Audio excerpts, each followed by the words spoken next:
I'm Diana Steele, and I'm here at Fresh Street Market in West Vancouver, and today I want to give you some suggestions on what you might like to try this year for your New Year's resolution. Research shows that following the Mediterranean pattern of eating has significant health benefits, including reducing your risk for heart disease. In fact, it's so beneficial that when they were doing the study, they had to stop early because the control group that was following a low-fat diet was not going to have as much success in reducing their risk for heart disease as the group that was following the Mediterranean diet, emphasizing olive oil and nuts. So how can you try to eat a little bit more Mediterranean at home this new year? Well, first of all, think about the type of foods that Mediterraneans eat. They have a lot of vegetables and fruit. So consider adding some vegetables to your breakfast meal. Maybe you have a slice of tomato and spread your toast with avocado, maybe putting arugula in your omelet.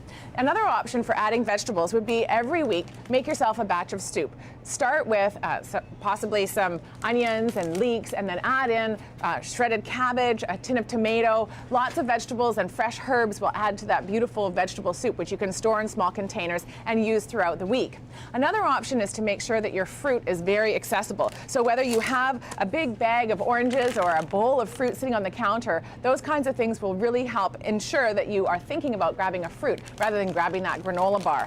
Another part of the Mediterranean diet is to eat a few more legumes. So sub out some of that meat and consider adding in some beans or some lentils into your foods. So try using lentils in a soup, or adding black beans to a stir fry or to your fajitas instead of having as much meat. Of course, a very important part of the Mediterranean diet is olive oil. So including olive oil as your main cooking oil, and just make sure that you don't increase the temperature past 350 degrees. You never want it to smoke. Another really good fat is nuts and seeds. So including almonds and walnuts as a snack would give you the extra benefit of those nuts. And then add greens to your grains. That tabbouleh salad that is very common is a great way of getting more greens into your diet. So 1 cup of grain with about 4 cups of parsley and maybe some onions and cucumber can make a really delicious, fragrant salad. And finally, spice it up. Add different spices, whether it's cumin or paprika, to your foods to add some flavor rather than adding a lot of salt. And of course,